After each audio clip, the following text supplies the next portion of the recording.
All right. Welcome, everybody, to Standing for Truth. My name is Donny Budinsky, and I am here with Dr. Dino and also Tom from the Praise I Am YouTube channel to counter common descent and the evidence for evolution. Now, Kent, my first question for you, brother, is are there really people out there that believe that strawberries, whales, and humans are related through common ancestry? Brother, it amazes me, but the answer is yes. There are people who really believe they're related to a strawberry, a slug, a banana. I don't understand how anybody with two functioning brain cells can be so dumb as to believe in these stupid family trees they teach in our textbook. They got everything going back to a common ancestor. You can tell them, I said, this is pure propaganda. This is lines on paper. This is artwork. This is not science. But they have humans related to sunflowers and frogs and butterflies. Oh, yeah. And if you believe that, see a shrink immediately. You got problems. You know, I had heard that people believe they're related to banana plants, but I never really believed it. So hope, dream, and imagine, I guess, Kent. And so the so-called evidence for that, for why they believe they're related to banana plants and butterflies, as you've shown, we've got at least one article, technical paper, and a video titled Evolution, It's a Thing. Well, we are going to see about that. We're going to see if it really is a thing. So before we get into that, though, Praise, appreciate you joining here, acting as co-host. How are you today? Man, I'm doing good. I'm honored to be here with Kent and expose this fraudulent mythology that they try to replace God with our creator. Genesis account, it's really clear, 6 days. And I'm glad Kent for years has defended that. And God bless you, Kent, for all your work, all you've done. Kent, before we get into the first article, tell us a little bit about your boot camp coming up. I'm excited for that, brother. Next Wednesday starts our boot camp. We're having speakers coming for July, 4th of July, the 3rd, 4th, 5th, and 6th. We have quite a few speakers, some live here at the camp. We're in Lenox, Alabama, straight north of Pensacola, 70 miles. You come on down, visit. I think our cabins are full. We have 25 cabins people stay in, but I think we're all packed out. But it's a wonderful, amazing place. Come down and see our dinosaur adventure land. It's amazing. So anyway, boot camp, we got different speakers taking on different topics to put the nail in the coffin. The Bible is absolutely 100% true. God made the world in 6 days. It is not millions of years old. Dinosaurs lived with man. They did not live millions of years ago. And evolution is the dumbest and most dangerous religion in the history of the world. Those are the nice things we say about it. I look forward to the not so nice things we all have to say about it at the boot camp. Okay, Kent, let's get into the fun. This isn't your first rodeo. You've had over 320 debates with those defending the idea that they are related to banana plants. So what I'm going to do first is pull up this technical article, and then we're going to play this video, Evolution, It's a Thing, and we will see if it really is a thing. So here's an article, technical article, evidence supporting biological evolution. And one of the first lines of evidence that they point to, Dr. Dino, is the fossil record. And so I wanted to read a few sentences from here and then give your thoughts on it. And get your thoughts on it. So here we go. Although it was Darwin, above all others, who first marshaled convincing evidence for biological evolution, earlier scholars had recognized that organisms on Earth had changed systematically over long periods of time. For example, in 1799, an engineer named William Smith reported that in undisrupted layers of rock, fossils occurred in a definite sequential order. And we hear this all the time from proponents of common descent, Kent, with more modern appearing ones closer to the top. And so they're going to interpret that as farm, fish, amphibian, reptile, mammal, and then humans being at the top. So essentially, you got your fish to fisherman evolutionary sequence there. And so they say here, because bottom layers, and this is what I really want us to address, because bottom layers of rock logically, so they think this is logical, Kent, were laid down earlier and thus are older than top layers. the sequence of fossils also could be given a chronology from oldest to youngest at the top. Kent, what are your thoughts on this, brother? There's quite a few errors in there. First place, when you find fossils in the ground, all you could really prove is it died. You could not prove it had any children at all. You sure couldn't prove it had different children. No animal today is capable of producing babies other than their same kind. And they're going to argue about what a kind is, okay? They know what their kind is. Maybe you don't, but they do, okay? So, and finding fossils in the ground, in the rock, is not proof for anything for evolutionary change. They got several flaws in their logic here. There is no fossil record, okay? There are fossils.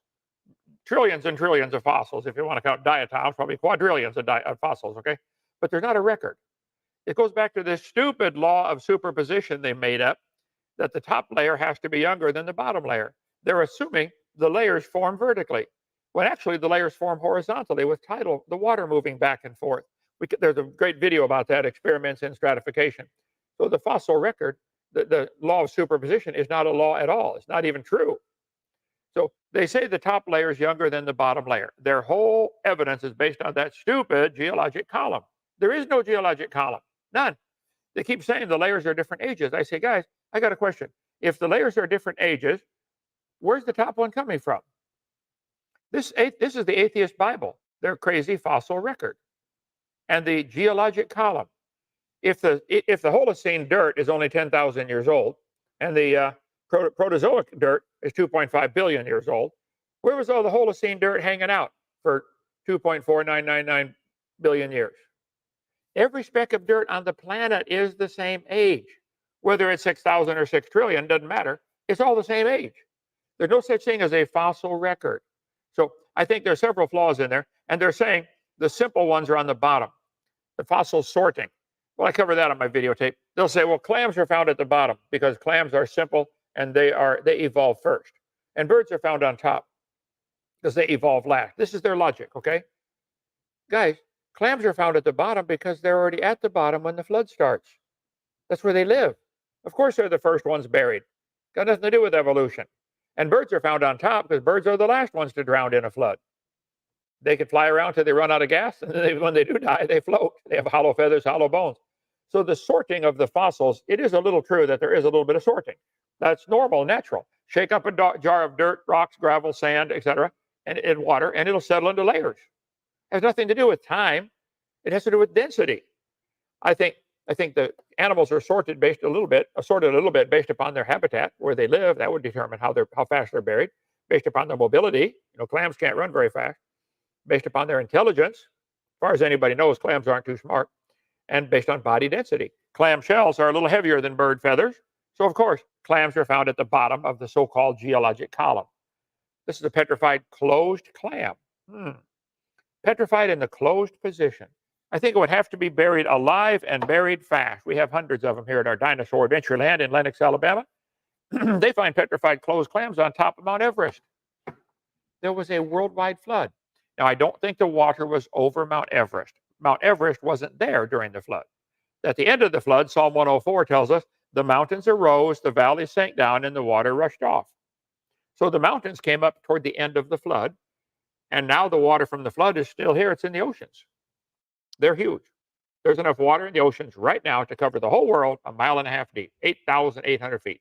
So, yeah, the flood explains all the fossils, explains why there's layers to the earth at all. All these layers form because of the sorting of the water by water moving sideways. There's no such thing as a geologic column. I keep asking them, and they never answer my question. If the top layer is younger, where did it come from? Did it come from outer space? How can the top layer be younger? They never answer. They go to a new topic. Where did the Holocene dirt hang out for 2.499999 billion years? Where was it? If the Proterozoic and the Archean dirt is 2.5 billion years old, so is the Holocene and the Pleistocene. It's all the same age, guys.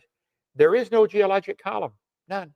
Each of those layers was formed by the tide, the moon pulling the water up and down, causing the water to rush back and forth. It's a sideways movement of the water that made all the layers, not a new time frame. That's a stupid geologic column. Does not exist. The law of superposition is not a law at all. not even common sense. Tell them I said so. Okay. I'm going to let them know right now in the live chat, as we have several evolutionists there.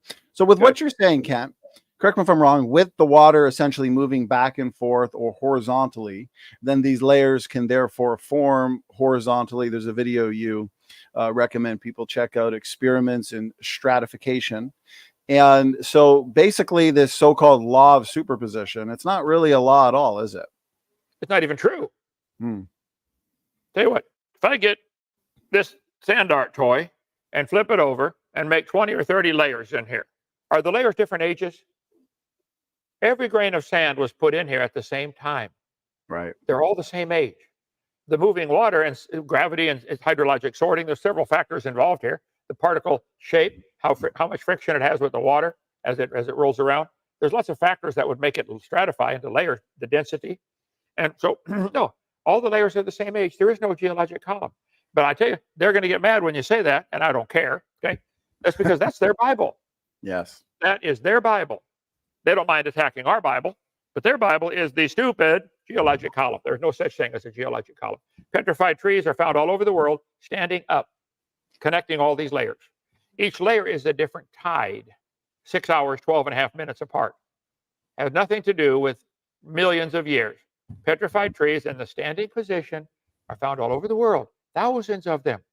They run right through these layers that they're claiming are different ages. I'm sorry, guys, your geologic column is stupid, does not exist. There's no such thing as a Jurassic age or Triassic or Mississippian, or it's all baloney.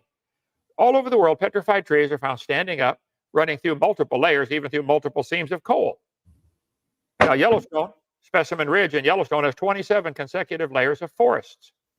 Well, the moon pulling the tide up and down with the water drifting back and forth for 7 months during Noah's flood is going to make all these layers in a few hours, not millions of years. So I'm sorry, I don't buy the geologic column. That doesn't happen. No Joggins, Nova Scotia, but Canadian, eh? You got all kinds of petrified trees standing up. Why do they always say A when they're done talking? Do you know why A? It's genetic, I guess. Us Canadians built it's front loaded into our systems, eh? Okay. We like to say a boot as well. How about that geologic column, Ken? So what you're saying is the geologic column is their Bible. And when you take away the geologic column, as you've done, you take away the entirety of their argument from the fossil record, like we're seeing in this article. Well, there's no fossil record. There are fossils, but they're not a record. They don't talk, and there's no date on them. You can put a date on them if you'd like. So can I. I think all the fossils are 4,400 years old, formed at Noah's flood, all of them. So I just put a date on them. Yeah, and they like to ask, oh, why don't we find humans and dinosaurs together in the fossil record? Well, I've noticed one thing, Kent. We don't find whales and the coelacanth fish that they assumed went extinct 65 million years ago, and yet they find it swimming in the ocean today. And so whales and coelacanth both live in the oceans. We don't find them together. And you like to point out we don't find humans and chickens together in the same layer. But you know what? You probably had chicken tonight for dinner, didn't you, brother? Yesterday, yeah. But we got chickens running around our barn right now. Never find human and chicken fossils together or footprints together. That's proof humans and chickens did not live at the same time. That's their logic. That's their logic. Okay, well, that's very good, brother. Let's continue here and see what else they have in turn. You know, I should ask you this because I know this is what the evolutionists would say. Oh, Kent, where do we get the new layers from? Where do we get the new strata from? They'll say either erosion or volcanism. So you'll get igneous rock formed that way. You'll get new layers, or one layer will erode and deposit into another area and build layers that way. Is this answering the question, where do the new layers come from, brother? No, it's the same dirt being moved somewhere else. It's the same age. How does that change the age of it? If I shuffle a deck of cards, does that make the top card younger? No. They're all the same age. Moving it from here to here does not change the age of it, guys. They're totally missing the point. Deliberately, I think. They're either deliberately lying about it or they're real stupid and can't figure it out. Every speck of dirt has to be the same age. You can't tell when it was laid down. Can you shuffle a deck of cards? Can you tell me when the top card was laid down if nobody saw it? I walk in, pick up a deck of cards. I got one here somewhere. How do I know? Do I know that layers are different ages? The cards are no. So I'm sorry, there is no geologic column. Try again, guys. So I predicted correctly. Here we go from the chat. Aaron, I appreciate it. He says erosion forms the particles that sediment is made of, and it happens over millions of years, I'm assuming, is what they want to say. Well, Aaron, I live in a gravel pit. I can show you after a good rain, erosion happens real fast, okay? It can happen incredibly fast. Watch Mount St. Helens when it exploded back in 1980. The erosion was incredible around there. So don't tell me erosion takes millions of years. We don't know that. You can certainly know that it does not take millions of years. It takes water, and it's totally dependent on all kinds of factors. You know, is the water acidic? Is the water moving fast? The speed of the water determines its erosional power. That's why we have brakes to slow the water down coming down a big hill. You got to put piles of rocks every 20 feet. The water hits it, slows down, hits it, slows down, and it has less erosional power. So the erosional power of water is directly proportional. I'm sure there's a formula to how fast it's going and how much water there is and what it's eroding through. Is it eroding through granite? Is it eroding through sand? I live in a gravel pit. Come see the erosion we got after the rain this morning. We got a guy full-time out there on the tractor plowing, trying to keep the roads manageable, plowing, leveling them out because of the erosion. So no. And it's the same dirt. It's being moved from here to here. That's not changing the age of it. I'm sorry. There is no such thing as a geologic column. There's a hillside in France. Let's see, where is this one? Saint-Étienne, France. They have petrified trees upside down running through the layers. Wait. Did the tree grow the wrong way for millions of years looking for sunlight? Got confused? I know the French are confused on a couple things, but the trees aren't, I don't think. I think they would grow still toward the sunlight. Petrified trees in the vertical position, upside down. Sorry. They're confused. There is no geologic column. And the layers are, each one is a different tide. And the water moving sideways would form all the layers in 1 year. Watch the video, Experiments in Stratification. They show it clearly in Colorado University of how the moving water makes 10 or 15 layers at the same time. So the top layer is not younger than the bottom layer. If the current's flowing this way, there might be different age going this way, but not this way. Sorry. Just watch Experiments in Stratification. Now, I know some of you atheists are not going to even watch it because they love their geologic column. They would not consider even challenging it. They love it. So go ahead. Stay stupid all your life. So is this analogous to if in the wintertime it's snowing? I don't know if you get a lot of snow over there, Kent, but we certainly do here in Canada. And I go outside to shovel the snow from one spot to another. Let's say on the driveway, I'm moving the snow off the driveway onto the front lawn. That's just moving that material from one place to another. It's not actually creating new material or new layers. Would that be an appropriate analogy for what? Yeah, it's the same snow. We get a lot of rain, but we don't have to shovel it down here. That's right. Okay, well, very good. Let's continue here. Kent, unless Praise, did you have a question or anything you've heard in terms of objections that you wanted to raise before we move on, brother? Yeah, one objection I hear a lot is the heat problem. Like, I mean, would we say it's supernatural and something that we would explain supernaturally, or do we have a natural explanation for that? When it rains, it produces heat. It's called the latent heat of condensation. But when air expands, it absorbs heat. Get a can of hairspray or something. I think I got one right here. Okay. If you get a can, any kind of compressed gas in here, like hairspray or paint, you hold the button down and just spray. You're relieving the pressure in the can, and the can will get ice cold in your hand. How many of you have ever done that before?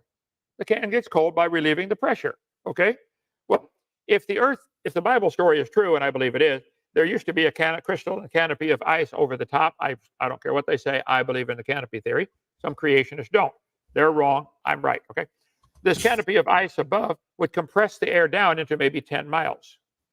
When the fountains of the deep broke open and the flood started, that canopy got shattered. So now the air, which was 10 miles thick, let's say, pick a number, could expand out to 50 miles where it is today. The expanding air absorbs the heat.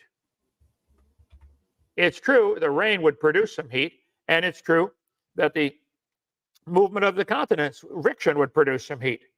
But the water coming from underneath, the pressurized water under the crust being released, would absorb some of the heat. So apparently it all balanced out because here we are. I think it worked. Yeah. The two things that would absorb the heat would be the expansion of the water that was compressed underneath, at least not compressed, but under pressure, under the weight of the rock. And you can't compress water very much. And then the air expanding. So it's not a heat problem. So as you said there, Ken, because a major source of heat and energy that they'll point to is your plates, because we would argue, correct me if I'm wrong, that a lot of the mountain building that we see did not occur over millions of years. It occurred during the flood year, during the rapid plate movements. You get the buckling of the rock strata and then rapid mountain uplift. And so with the fountains of the Great Deep breaking up worldwide, that water, you're saying, would act as a lubricant as these plates moved and slid over each other? Right. The water underneath the crust would be the lubricating factor to allow them to move until they collapse into each other. Even then, though, plates can move today. They have earthquakes and volcanoes all over the world. Right. The earth is cracked up like an eggshell. No argument about that. We know it is. Called the fault lines. They're called the Mid-Atlantic Ridge, the Hayward Fault, the New Madrid Fault. I lived right by the San Andreas Fault in California. And when it moves, the buildings fall down. No question. And that movement can generate heat. Okay. But usually one volcano or one movement of the plate in one area is not going to heat up the whole world. It's an awfully big world. But I think the thing that creationists are not getting in their head, and even evolutionists certainly don't get it in their head, that the expanding atmosphere from the crust, from the canopy overhead being cracked, that is what absorbs the heat. Because get a can of hairspray and try it. It'll cool down while you relieve the pressure. Relieving the air pressure from what it is today, it's only 14.7 pounds per square inch. Or what is it in metric? I forget. I'm going to stick with the standard system. And you Canadians are sorry. Come join me, okay? I'm going to stick with the standard system. But I think the canopy theory is the ideal answer for how they lived so long before the flood, how the animals could get so huge with small nostrils. I mean, 80-foot brachiosaur, a patasaur, would have nostrils the size of a horse. How could he breathe? Well, they had to be breathing compressed air. Hang on. Compressed air and richer in oxygen. Let's see. Let me get my too many slides going on here. I believe the pre-flood world had a very different hyperbaric chamber situation. They lived to be 900 according to the Bible. We have lots of legends of the golden age when man used to live to be 1,000. There's certainly lots of evidence of giant animals of just about every kind. I mean, they find fossil turtles 15 feet when the biggest one today is 5 feet. They find fossil grasshoppers 2 feet long. Well, grasshoppers breathe through their skin. They could not breathe in today's air because they don't have enough. It's a surface area to volume ratio problem. They couldn't breathe in today's air. They'd have to have richer oxygen and more air pressure. So on my video number 2, I cover all that. You know, why did they live to be 900 before the flood? Can't find my slides on that. Okay, so yeah, I think the canopy is the ideal answer for why they lived to be 900 and how the dinosaurs got so big. And the crust of the earth relieving the pressure on the water would absorb some of the heat. At the same time, the movement of the crust is creating heat. And at the same time, the expanding atmosphere is absorbing the heat. There is not a heat problem. Now keep in mind, these people making up this idea of a heat problem, they believe the whole universe fit in an atom. They need psychological help. And they believe they're related to a strawberry. And they want to claim the Bible is not true because of a heat problem, and yet they believe everything was in a dot smaller than a period on a page, and it expanded rapidly. It didn't explode, but it expanded faster than the speed of light. I'd call that an explosion. They can call it whatever they want. Here we go. The canopy. Genesis chapter 1 says 207. DV 207. The Bible says clearly there was a firmament in the midst of the waters and let it divide the waters from the waters. Well, some say the dirt is the firmament. No, because it says later the birds fly in the firmament. So the firmament is the air we're breathing. Okay, that's where the birds fly in Alabama anyway. And so there were lights in the firmament. There's 3 heavens mentioned in the Bible. Paul caught up to the 3rd heaven. I covered this on video number 2. But there was water under the firmament. Water under the atmosphere. Well, we still have that. That's called the oceans and lakes and seas. And there was water above the firmament. Water above where the birds fly?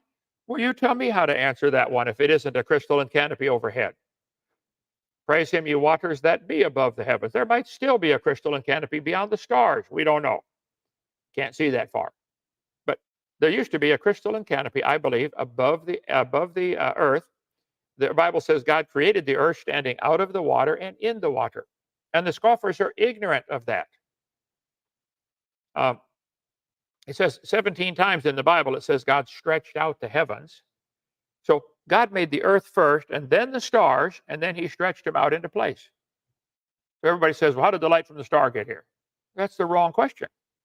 If you stretched out the heavens, the question is, how did the star get from here to there? Not the light get from there to here. You're asking the wrong question. So anyway, God made the stars later on day 4. So the question is not how the stars being stretched out. Of course, the light coming toward us is being stretched also, so you're going to get a red shift. Has nothing to do with billions of years, nothing to do with it. But they're scoffers, they don't want to hear it anyway. So go ahead. Very good, Kent. Very comprehensive. So I guess the major objection I've heard from fellow creationists that would not hold to a canopy theory is they say, well, a canopy, an ice canopy around the earth would create too much of a greenhouse effect. And so it would not be suitable for life in the pre-flood world. What's a good response or counter to that? The Bible says there was water above the firmament, okay? The Jews have always taught it was a crystalline firmament, 2 or 3 fingers thick. This is standard ancient Jewish legend. How would they know that? I don't know. Maybe God told Adam and it got passed down. Noah certainly would have known about it. We know that after they got off the ark, something changed. Because if you look at the dates of how long the people lived, before the flood came, look at Genesis 5, the people lived to be 900. You explain why they lived to be 900 and why we find giant animals of all kinds as fossils. The flood made all the fossils. Then after the flood, you go to Genesis 11, the people only lived to be 400 and then 200 and then 100. And today, hardly anybody makes it to 100. Something was different back here. I think the crystalline canopy overhead is by far the best explanation. I can't show it to you. It's gone. I think it got shattered, and because super cold ice is magnetic, I covered that on video 2, this ice would mostly be sucked in and dumped around the North and South Pole. I think that's why we had an ice age, happened at the beginning of the flood, as part of the trigger for the flood. There was bazillions of tons of super cold snow being dumped on the North Pole and the South Pole. Because it was rapid snowfall, let's pick a wild number and say it was falling at 10 feet per minute. Rapid snowfall from the canopy being sucked in because it's magnetic, dumped around the magnetic North Pole, by the way, which you Canadians have. We would like it back down here. But there's a geographic North Pole that we spin around, but there's a magnetic North Pole where the compasses point. The ice age is centered around the magnetic North Pole. The ice went shoving down all the way to Illinois. Kansas City, Missouri was covered in glaciers. When Noah gets off the ark, those ice caps would still be there. They would be huge. Well, if the ice caps are bigger, that means the oceans are smaller because a bunch of the water's frozen at the North Pole. So that makes the continents bigger. So they could actually walk anywhere in the world for the first few hundred years. It's going to take, pick a number, 300 or 400 years for that ice to melt back. As it melts back, it raises the ocean level, which is why we have a continental shelf. The edge of the continental shelf used to be the beach. So you could walk anywhere in the world for the first few hundred years. Yes, I believe there was a crystalline canopy overhead. It would block some of the UV light. It would increase the air pressure. It could have been held up like an inflatable building. Could have been held up like by the Earth's magnetic field. The super cold ice is magnetic. Okay, and that ice canopy would be shattered, and then the air would expand out, and that absorbs the heat. There is no heat problem. I think the atheists have a common sense problem. You want to squeeze every atom in the universe into a dot smaller than an atom, which is what they teach. I think that's real stupid. I'm sorry. There's no kind way to tell them. Very good, Kat. And I see critics in the chat mentioning limestone in relation to what we've been talking about rapid formation of these layers, Kent. And we've seen in flume experiments, John Mackay, a creationist geologist in Australia, and his strata machines, they've seen rapid layers form, and that includes limestone forming in these strata machines. So there's no material on this earth that we can't explain due to the flood and the young earth creation model. Is that right, Kent? I don't know of any. Now ask them, do they believe all the limestone in the world, and there's a lot of it, do they believe all the limestone in the world fit in that dot? smaller than an atom? They'd they have to ever admit stop? yes. Why don't they look in the mirror and say, why do I believe something so dumb? Who taught you that anyway? And why were you dumb enough to believe it? And now are you going to be man enough to admit, wow, that's stupid? No, they won't. They're going to hang on to that because they like it. See, they like the idea of not having a God tell them what to do. They like that very much. Okay, do what you want. And they like to focus on what they believe are challenges, that we have answers available, rather than addressing their own challenges to their position, as you've been pointing out, Kent. So, yeah, go ahead. Yeah, they want to pick on us. Now, keep in mind, we admit, we believe by faith that God created the world. I admit I have a religious belief that God did it. I've never seen God. I didn't see a 600-foot Jesus, or I'd still be running like what's his name did. Okay, they don't admit theirs is a religion. They refuse to admit they have a religious belief that everything fit in a dot smaller than a period. I'm sorry, it's not science, guys. Believe what you want. I'll show you here. Here's their theory right here. Oh, too many slides open here. The evolutionists believe by faith that everything fit in a dot smaller than an atom. See, guys, that's not science. I got too many. Oh, thank you, brother. Too many things open here. Okay. But anyway, watch my video number 1 if I can find it in all my slides. See, brother, I've got 50,000 slides now, and it would really help if you ask the questions in the same order that I have the answers already. I love it. Okay, yeah, that's very good, Kent. So in terms of that technical article, I think we sufficiently demolished the so-called fossil record and geologic column. So what I want to do now, Praise, I am going to pull up this video. I think we're going to have a lot of fun with it. It's from the channel Crash Course. It's got 3 million views. So you know what? Someone's got to tackle it, right? And no one better than Dr. Dino. So we're going to pull this video up and pull it apart point by point, and maybe even do a series on it, depending on how much time we have. So we're going to pull it up here, and we'll try and go one point at a time. Kent, if you hear something that you want to respond to right away, hold your finger up or your hand, and yeah, just like that. Exactly. Okay, Praise, we're going to go on mute and start this video. This is our last episode of our section on evolution and genetics, which puts us at the halfway mark of Crash Course Biology. So far, we've learned about DNA, genetics, natural selection, how cells multiply, population, speciation, replication, respiration, and photosynthesization. I'm so proud of you. But I couldn't let this section in without discussing Praise, the discussion that everybody can't help but... Perfect. Kent, go ahead, brother. He just went over 40 things that need to be addressed carefully, okay? You didn't prove any evolution with any of those things you just talked about. You think respiration evolved? You think that first living cell learned how to have lungs eventually and develop lungs and nostrils and a trachea? They're just making claims and then moving on to something else. And the average student sits there, wow, he knows a lot of big words. Must be true. I'll debate this guy anytime, anywhere. One topic at a time. He goes first. Pick his best evidence for evolution. Okay? There is none. Not the least bit afraid of him. Okay? Go ahead. Let him talk. Let's do it.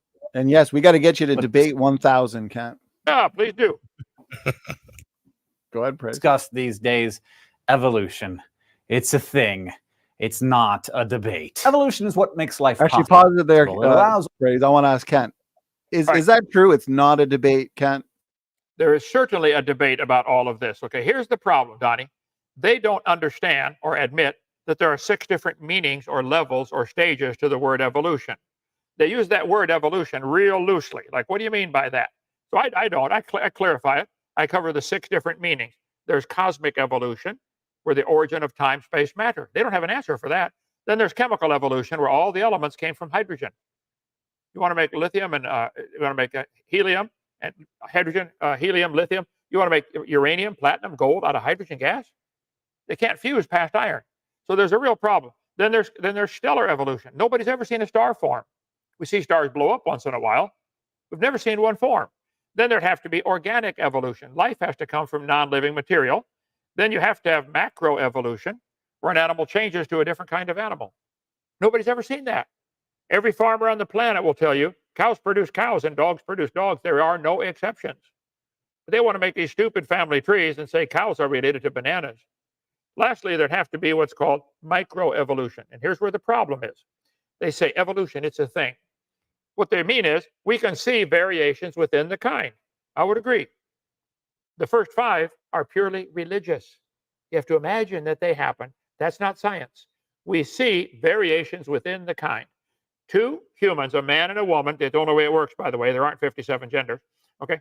If you think there are, come milk our bull. We'll show you. Okay. We'll pick up the pieces in the neighbor's yard when you're done. Okay. So if one man, one woman could probably have 15 kids or 20 like the Duggars, and they'd all be different. And they're still human. The kids, you might get a redhead or a blonde hair or blue eyes or brown eyes, but you're going to get a human. So variations happen within the kind. They've been trying very hard now to cause variations in the dog kind, and they've successfully created 339 breeds of dogs, most of which would not survive 20 minutes in the woods by themselves. My wife's pug wouldn't make it 5 minutes. Okay? It doesn't even know where it is. I'm going to sell that pug to Joe Biden. The 2 of them can wander around all day long. Okay? I'll give it to Joe Biden. Okay? Anyway, sure. When they say evolution is a thing, exactly what do you mean by that? Do you have evidence of microevolution? Well, yeah, there's tons of it. Stop calling it microevolution. Just call it a variation. Dogs produce dogs. Cows produce cows. There are no exceptions to that. But they want to take those examples and extrapolate. Just imagine that that applies to everything. No, it doesn't. God said they will bring forth after their kind. That's all anybody's ever seen.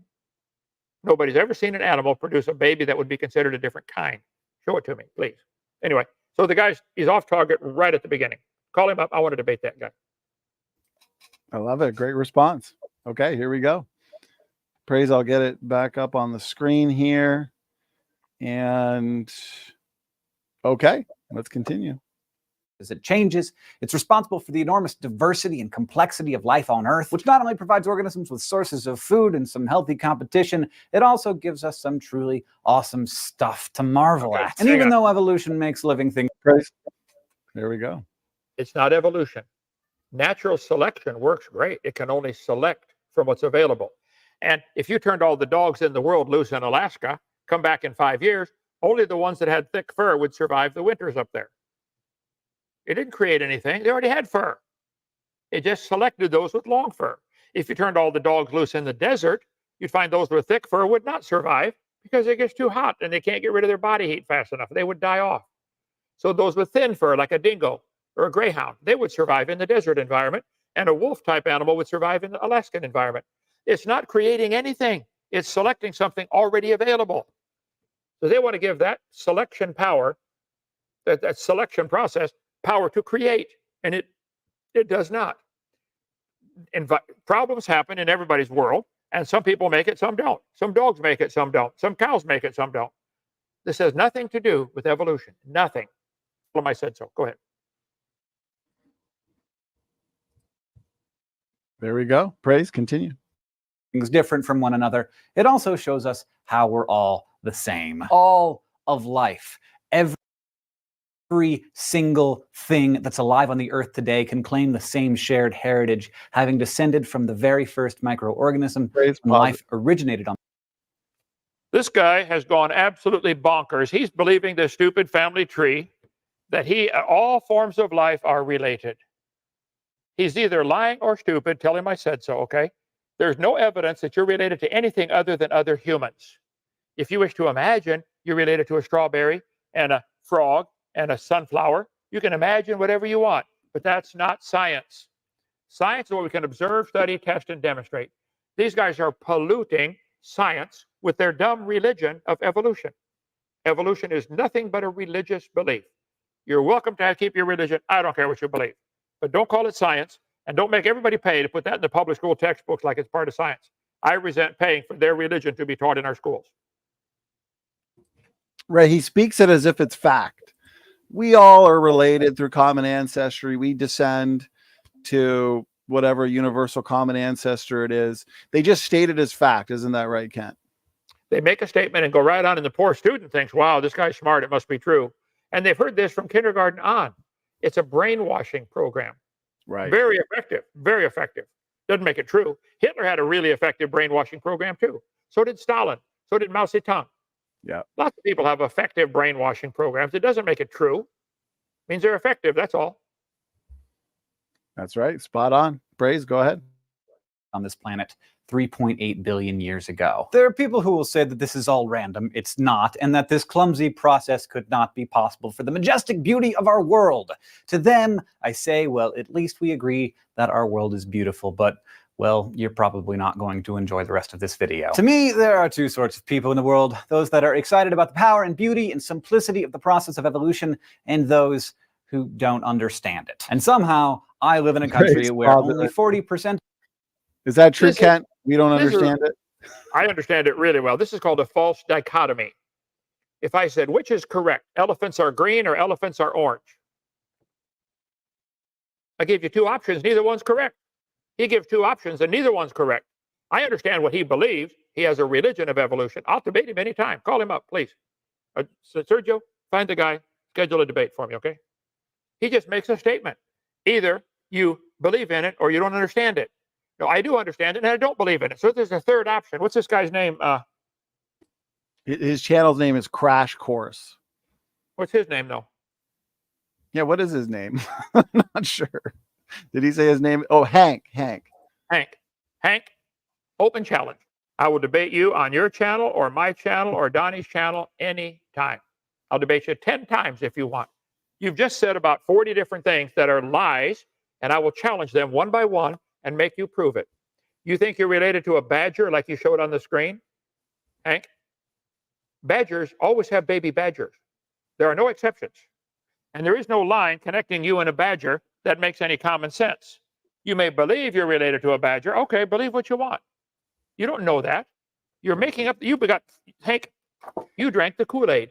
You got thoroughly brainwashed. I can help you. I really can. I can unbrainwash you. For free. I won't charge nothing. And I think you nailed it at the beginning. All we're seeing is, yes, beautiful diversity in the biological world, which can be explained. You mentioned the point. If a husband and wife hypothetically had 1 million kids, every single child would look different because we've got pre-programmed diversity that God allowed for adaptation and what we see in terms of the beauty, brother. I agree. I think I see beauty in nature everywhere I look. And I praise God for it. And you praise evolution for it. We're both seeing the same thing, coming to opposite conclusions of what we're seeing. Call me up, Hank. 855 Big Dino. I'm extension 3. Joseph, extension 4. Schedule a debate. Take you on anything. Tell you what, Hank, you can have 20 assistants. Just little old me with my non-accredited degree, sitting here in Lenox, Alabama, population 30. Take you on. We'll even allow Richard Dawkins, Bill Nye, and Aaron Ra to be his assistants. Bring As them long on. as it's one topic at a time. Okay, praise. Go ahead, brother. Of the population believes that evolution is a thing. The only possible reason for that I can accept is that they just don't understand it. It's time to get real, people. Praise. Hit pause. Hank, you are insane. Okay, you need some help. I'm here to help you. Okay, I thoroughly understand what you believe. I do not accept it at all. There's no evidence for it. Why would you want anybody to believe or accept, as you like to use that word, that we all came from a protozoa or an amoeba or bacteria, whichever one you want to start with? Protozoa are still having babies today. So are bacteria. So are amoebas. They're always making baby amoebas. No exceptions. You think everything came from a single-celled creature? Do you think, Hank, you as a human came from a single-celled creature over millions of years? And you are related to, let's pick one here. Hank, are you related to a snail? They got him on the chart down here. Did I already ask somebody about the snail? Let's see. Professor Dave is related to a Wade the strawberry. snail, I think. The snail. Wade the wizard is related to Wade. the snail. Yep. And AJ is related to a mosquito. Oh, yeah, he said so. Yep. What else? Andrew told me he's related to a pine tree. Yeah. Professor Dave is strawberry, right? Professor Strawberry Dave. Snake was right. He's related to a ladybug. T-Jump is related to a tomato. Yeah. They really believe this stuff. They have been thoroughly brainwashed. I'm here to help them. Okay. I mean, look at all the similarities. Bananas and elephants are both yellow, except for the elephant. Yeah. Now, why on earth, if they think they're related to a strawberry, would they eat their relatives? Right. I don't eat my relatives. How can they call that moral? How could you have a strawberry shortcake? What is wrong with you, son? Eating your cousins. Come on. How can we have objective moral values at all? As you point out, Yeah. Ken, if we're just the result of blind evolutionary processes, mutation, selection. Well, I've never had him answer the question. I say, guys, if evolution is true, how do you tell right from wrong? Right. Where's your standard? Is it wrong to go next door, kill your neighbor's baby, and eat it? Well, yeah. Well, the lion does it to the zebra all the time. Goes over, kills the baby zebra, and eats it. Is that wrong? How come it's wrong for humans to do, but it's not wrong for lions to do? Huh? Where's your moral standard? And if you think it's wrong for humans to kill the neighbor's baby and eat it, why don't you go to Africa and hold a sign up in front of the lion? Stop eating the zebra baby. See how long you last over there. Yeah. Protest. Go protest. Okay, very good. Praise. Continue, brother.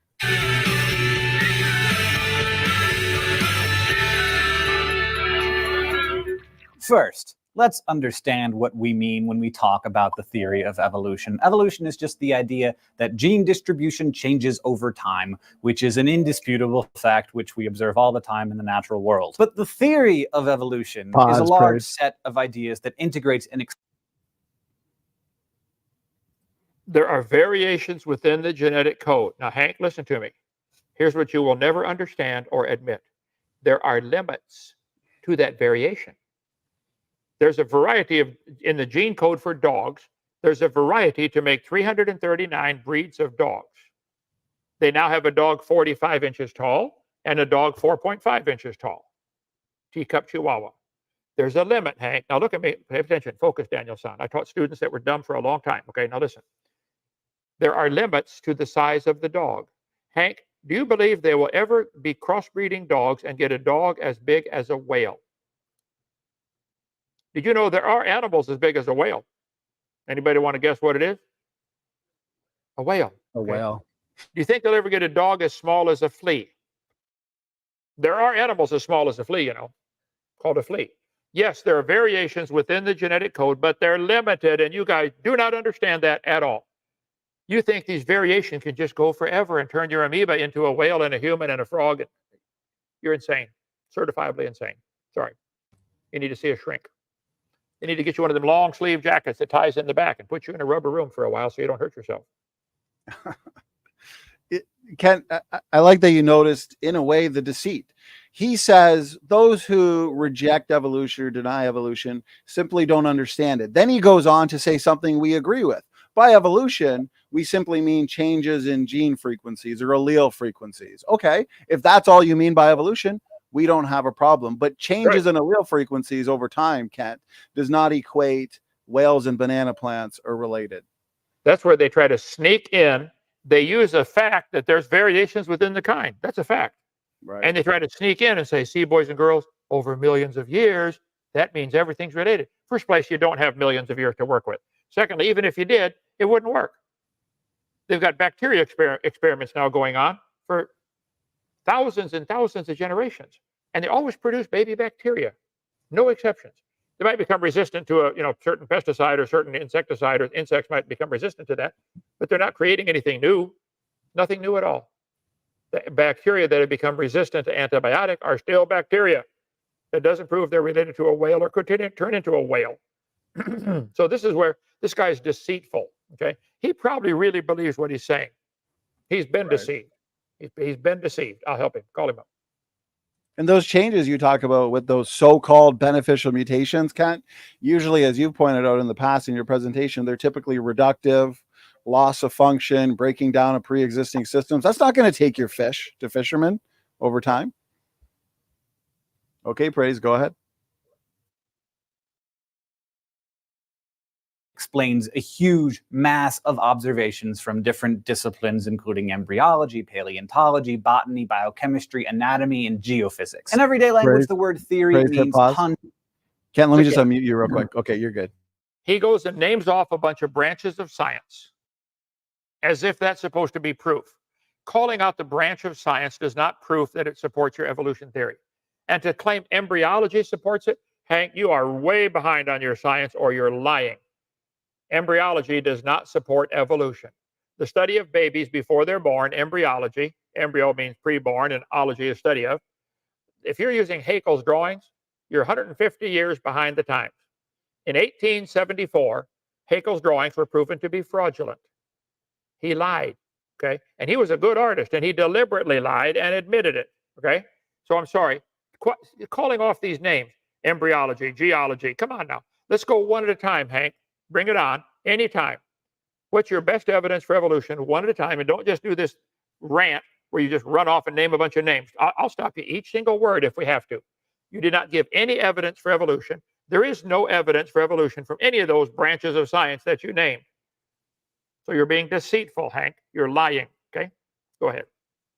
And it's funny how he named all of those branches of science, Kent, after giving a definition for evolution that we would agree with, changes in gene frequencies, and then goes on to deceive the children by saying, and we see evidence for this in embryology and biology. And again, that doesn't equate whales and pine trees are related, as you pointed out, Kent. Well, look at the sentence on the screen. In everyday language, the word theory means a hunch. Here's the way science works. You come up with a hypothesis, which simply means a guess. Why do things fall? Oh, well, I have a theory that maybe there's some force pulling this down toward the earth, okay? Then you, if you do some experiments and it gets a little bit of evidence to back it up, it's considered a theory. Wow, so far our theory's not been disproven. Then it becomes a scientific law. If after extensive length of time being a theory and you can't find any evidence against it, it becomes a law, like the law of gravity, okay? So evolution is not a theory. Evolution is a hypothesis. It's a guess. It's not even graduated to the theory level. And it's certainly not a law. Nobody's ever seen a dog produce a non-dog or a cow produce a non-cow. I'm sorry, it's not science. What he's showing here is microevolution, which certainly happens, and wanting everybody to believe that that's evidence for everything. All the dog breeders in the world will tell you dogs make baby dogs every time. You might get a big one or a little one, but you're going to get a dog, and there's a limit to the variation. There's dogs now 45 inches tall or whatever the world's record is. I don't care. Are they ever going to get a dog as big as Texas or as big as the universe? Is there a limit? They will finally admit, well, yeah, there's a limit on size because of gravity. Okay, there's a genetic limit for dogs. You may get dogs from North America, China, Europe, different kinds. And the dog, wolf, and coyote are probably related. I don't argue about that. But they want to think they're related to a banana. The Bible says they will bring forth after their kind. That's all anybody's ever seen. That is science. Darwin's theory, the origin of species, is not science. Coyote and dogs can mate. Let's see, wolves in eastern United States can mate with coyotes. Okay, they're still the dog kind. Okay, coy wolf. Okay, coyotes and wolves can mate. Coy dog, coyote dog hybrid. All right, I don't argue with that. It's still the same kind of animal. It's got fur on the outside, nose on the front, tail on the back, four-legged drive or four-wheel drive. It's still a dog kind. 3 species and 40 subspecies of wolf. Okay, I don't argue about that. And they might have had a common ancestor called a wolf. All these are probably in the dog kind. Noah probably had 2 dogs on the ark. He certainly did not have a Chihuahua. Okay, somebody had a lot of time on their hands and created the Chihuahua, which wouldn't last 5 minutes in the woods. So there's no question there's variations in the kind. Is the kind, the word kind in the Bible, the same as family or species or genus? I don't know. I don't care. I don't think the animals care. They don't care how we classify them. This whole classification system is us putting our classification on them. We've decided to classify our tools in our shed where we have the hammers in one spot and the wrenches in a different spot. The tools do not care how we classify them at all. Okay? And the dogs don't care how we classify them. None of the animals care. We get all excited about it. Whoa, we got a new species. They don't care. Tell you what, turn them loose in the woods. They know what their kind is. They go look for the same kind to mate with, and they don't even know what they look like. But they know what to look for. We got our sheep in the North 40 and our cows and our donkeys all mixed together. And the donkeys show no interest in the sheep at all for mating. None. They know what their kind is. The only ones who don't seem to know what their kind is are those in San Francisco and places like that. But anyway, go ahead. No, that's good, Ken. And just because we see an impressive level of variation in dogs does not mean that dogs today have descended from a bacteria-like organism billions of years ago. And that's where they're going to try and sneak that in. Look at all these amazing variations in dogs. That must mean they're related to a bacteria. No, that's where they go into imagination land. Isn't that right, Kemp? That's right. Now, this guy's program is only 11 or 12 minutes long. Can you send Joseph a link or send me a link? I will have to do a whole series just on his crash course. I taught biology for 15 years. I'm pretty familiar with the subject. And what he's teaching here is nothing to do with biology. Nothing. He's putting his religion in with his biology. He may be really good at biology. I don't know. But he's mixing his religion with it here. Evolution is not evident, is not science at all. Okay, go ahead. Let Hank talk. Have you noticed in these videos, Kent, why it takes us so long to respond to them is because they'll oftentimes say more things wrong in one sentence than words that are in that sentence? Oh, it takes an hour to untangle what they tied, the knot that they tie. Gordian's knot. Yeah. That's So right. yeah, I'll be glad to debate them all anytime. Okay, praise. Go ahead. Or even hypothesis, but in science, a theory is an idea that explains several phenomena at once. Thus, the theory of evolution is a bunch of ideas that explain many things that we as humans have observed for thousands of years. It's the theory that meticulously and precisely explains the facts, and the facts are indisputable. So let's spend some time going through the facts and how evolution explains them all so well. Is that true, Kent? Indisputable facts? Hank, I will dispute them for you. Call, I'll debate you tomorrow and the next day and the next day and for the rest of your life, okay? Mine's probably going to end sooner. I'm pretty old. But call Joseph, 855-BIG-DINO, extension 4, schedule a debate, take one topic. What do you think? You named a bunch of branches of science. You want to talk about embryology? Start that off. Is that your evidence for evolution? Show me what you mean by that. And show me what you mean by the word evolution. Evolution is not even a good theory.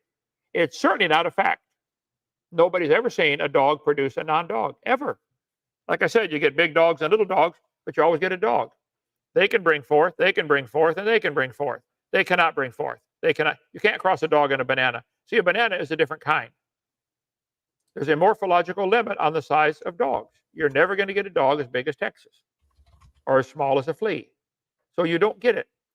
There are limits. That's where they just throw this out like, oh, wow, we see these variations, therefore everything's related. These family trees are pure propaganda. This isn't science. I'm sorry somebody taught you that, and I'm real sorry that you chose to believe it, and I'm real sorry that you choose to teach that to gullible students who would believe that. You're lying to your listeners. But Kent, banana cells and animal cells are both eukaryotic, and so they must be the same kind, the eukaryote kind, Kent. They must be related. Did you know human cells are attracted by gravity, and so are the headlights on the Jeep? They're both attracted by gravity. That's proof of something to somebody dumb enough to believe it. Right.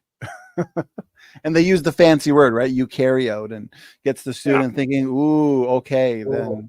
They got a cell wall, big deal. That's a good design. I think it works great. Some cells have a cell wall. Others have the DNA floating around loose inside the cell. Right. Nucleus, okay, have a wall, membrane. So that's a good design. It got nothing to do with evolution. That's right. You nailed it. Okay, praise. Continue. First, fossils. The fossil record shows that organisms that lived long ago were different from those that we see today. Sounds obvious. Hang on. First, Hank, there is no fossil record, okay? There are fossils by the billions. It shows there was a flood in the days of Noah. And the fossils cannot show any change. You have to imagine that it happened. When you find fossils in the rocks, all you know is they died. You can arrange them in some fictitious order if you'd like. I could arrange all kinds of things in order. So what? That doesn't prove anything. You don't know that fossil in the dirt had any children. You certainly don't know it had different children. Why don't you show it to me happening today? There's lots of animals having babies out there. Show it to me today. Forget the fossils. Show me an animal changing to something else today. You can't. See, science means, science is knowledge. What can we observe, study, test, and demonstrate? We can observe dogs make baby dogs. See it all the time. You cannot observe dogs coming from a protozoa You can't. It's not science. So I'm sorry. I got to debate this. I got to rattle this guy's cage for the whole month of July or something. Okay. Yes. Hank, buckle up. I'm coming for you. Hank can be our summer evolutionist takedown, and we can take him down in several parts. We'll do a whole series hitting every single point. I think right there, since we just hit the hour mark, I think that might be, if it's okay with you, Ken, that might be a good place for us to stop and then continue in a second video. And it's interesting because I'm wondering, do you think they like to hang out in the fossil record? Because if you notice the article we engaged earlier, Kent, what was their first major line of evidence for evolution? The fossil record. What's his first major line of evidence for evolution? The fossil record. Is that because that's where they can do the most storytelling, is with a bunch of bones in the dirt? Yeah, they're putting their interpretation on those fossils. All you know is it died. How could you prove it had any children? I mean, can you? You can't. You certainly couldn't prove it had different children. And why would they give the power to the bones, the power to do something that no animal today can do? Those bones could produce a different kind of baby than animals today can't do that. Cows make baby cows every time. Every time. Our neighbor's bull jumped over the fence and came to visit our cow on the North 40, and she's pregnant now. We're not sure what happened, but I predict she'll have a calf. Mm-hmm. Not a frog, not a dog, not a sheep, not a banana. It'll be a calf. I predict that. Sight unseen. Well, I think that's why when they say, oh, but the law of monophyly, that creatures never outgrow their ancestry, that's more consistent with the creation model. Can you speak to that? Because we believe all dogs today go back to a dog archetype, which goes back to dogs at creation. Yeah, they never outgrew their ancestry, but they believe dogs today, over billions of years, descend from a bacteria-like organism. Well, how did the bacteria outgrow its ancestry? Right. If they talk about the law of monophyly, then bacteria always make baby bacteria. They don't turn into whales. But they teach they do. They don't believe in their own law of monophyly. Sorry. Right. Something big happened there. Even your evolution from prokaryote to eukaryote. Where's the ancestry there? Yep. And so a lot of evolutionists like Richard Dawkins, he'll point out, well, macroevolution, it's just microevolution over time. Lots of microevolution equals macroevolution. And therefore, bacteria-like organisms can evolve into whales, humans, banana plants over time. What's a good response to that, Cap? Well, that's an example of his religion. He can believe that if he wants, but he doesn't understand what science is, apparently. Science is the study of things we can observe, study, test, and demonstrate. So the word science means knowledge. What do we know? We know dogs produce dogs. We see that. We do not know that dogs came from a protozoa and are related to a sunflower. We don't know that. You can believe that, but that's not science. That's right. Praise. Anything you'd like to add? Any final questions you'd like to get in there before we start wrapping things up? I know a lot of people want to head over to the presidential debate tonight. Should be fun. Yeah. Praise. Go ahead. No, I mean, Ken covered pretty much all. I just think it was very entertaining and educational with Ken. I love these sessions he has, so I can't wait for the next time. Amen. We're going to continue addressing Hank. I'm looking forward to it. Here's a couple questions that came in, Ken. Joshua Pinkham. This came in a while ago, but I managed to save it. He's going back to the ice canopy, and he's just wondering how the sunlight theoretically could come upon the earth. Well, sunlight goes through a couple inches of ice, especially if it was crystal clear ice, a crystal canopy. The Jews have taught it was a crystalline canopy. That's been their history for a long time. I showed that on my video number 2. So a couple inch layer of ice, the sun goes right through it now. You Canadians probably still got ice on your lakes up there, don't you? It's only June. We're finally getting a little sun, brother. Okay. I mean, the sun can go through clouds. It can go through hundreds of feet of moisture in the air. So no, I don't think that's a problem at all. The Bible says there was water above the firmament. How do you explain it? That's what it says. And that certainly would explain, it would block some of the UV light, but sunlight contains all kinds of things besides light. UV light, X-rays, gamma rays, beta rays, all them ray boys come down here, and some of them are pretty hard on you. So blocking some of them would make you live longer and healthier. Yeah, it's a good point. So this one comes in from Jack Reacher, and he's wondering, Kent, if birds have different kinds like land animals. Can eagles breed with a duck or even a hawk? I think if you let them all loose in the woods, they know what their kind is. The eagles seem to look for other eagles to mate with. I don't think they can breed with the duck, or they would eat the duck or the hawk. Okay. I don't know how many are. Let's say, pick a number. Say there's 25 different kinds of eagles. Google that, would you, Joseph? How many different kinds of eagles are there? Okay. Okay. And they might all be able to interbreed. I don't know. But the eagles cannot breed with the cow. That I know. Okay. So I don't know. We'd have to. I cover in my video series on my debates. Let's see. Let me get all this done here. Alt DV. There are varieties of cows. There are varieties of dogs. 450 breeds of cows. Might have had a common ancestor called a cow. 68 different kinds of eagles. Okay. They probably, now see, this is man deciding to classify them in 68 species. The eagles do not care how we classify them. Don't care at all. Right. There are 167 different species of ducks. They don't care how we classify them. I think they can interbreed. I don't know. But they're still the same kind of animal. They're a duck or the cow or the eagle, whatever you want to call it. So can the eagle and the hawk or the duck? I doubt it. Okay. Now that would be a good field of research for science. How far does this variety go? When they can no longer reproduce, apparently they're considered a different kind. But the animals don't care how we classify them at all. Don't care at all. Right. At some point, it is science, and it's an interesting field of research. We can connect, hypothetically, domestic dogs, wolves, coyotes. Okay, we're not going to have a problem with that. But once they start taking organisms that are extremely different and start connecting them with a line simply because they're a eukaryote, well, that's where these lines are non-science at that point, right, Ken? Right. Imagination. Fairy tale. SpongeBob.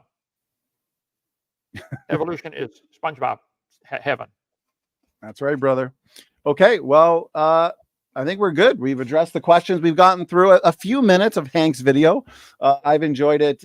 Kent, he will discuss the fossil record and whale evolution a little bit, so maybe we can continue that at some point in the future. Sure. And so, Kent, let's hand it over to you for some final words, final thoughts, anything you'd like to leave us here tonight. Well, the much bigger picture is, the obvious conclusion is, somebody made this world. There's only two options. Somebody made the world or nobody made it. And the evolutionists are so desperate to reject the idea of a God and accept the idea that the world made itself. And we're just cosmic accidents. And therefore, there's no rules. See, if God made the world like he said he did, then he owns it. Ooh, that means there might be rules, like thou shalt not. They don't like those rules, so they reject the obvious that there's a designer. So I think you have to get over the first hump first. There has to be a designer for this world. I think God did it. Now, which God? Is it Allah, Buddha, Jehovah? That's a different argument. But the first option is, the first argument, a bump to get over, is there has to be a God. If I told you nobody made this pencil, you'd say, Hovind, you're crazy. We know somebody made that. Who? You don't know who made this. I don't know where it was made. Doesn't matter. But somebody made it. It shows design. And this is primitive compared to a single cell in your body. One cell in the human body is more complex than the space shuttle. One cell. And you got 100 trillion of them. And they die and get replaced all the time. So I think for a person to believe there is no God and they evolved by evolution, I think they're insane. I think they need to be forgiven. They need to ask God to say, I'm sorry, God, I doubted you. 55 years ago, I prayed. I said, Lord, I'm a sinner. I'd like you to forgive me and save me. Would you please come live in my heart? I accepted him into my life as a 16-year-old kid. And now I'm going to heaven because of what he did for me. Salvation is a gift from God because of what Jesus did on the cross, not because of your works. And you evolutionists are going to be really upset Judgment Day when you realize somebody lied to you and brainwashed you. I'm here to help. Call 855-BIG-DINO, extension 3. I help you right over the phone. Help unbrainwash you. Okay? Amen. It's not necessarily about winning arguments, although it's fun. It's about winning souls. He that winneth souls is wise. And so we want people to put their faith and trust in Christ. So very good, Kent. Excellent final words. Praise, appreciate you hosting and assisting with the video today. Any final words from you, brother? No, it's a pleasure to be here, and I really enjoy it. Thank you so much. All right, my pleasure. God bless Kent. God bless Praise, and to the audience, thank you so much for tuning in. We appreciate the questions, the support, and the feedback, and that goes for our critics as well. We love you. Okay, God bless all.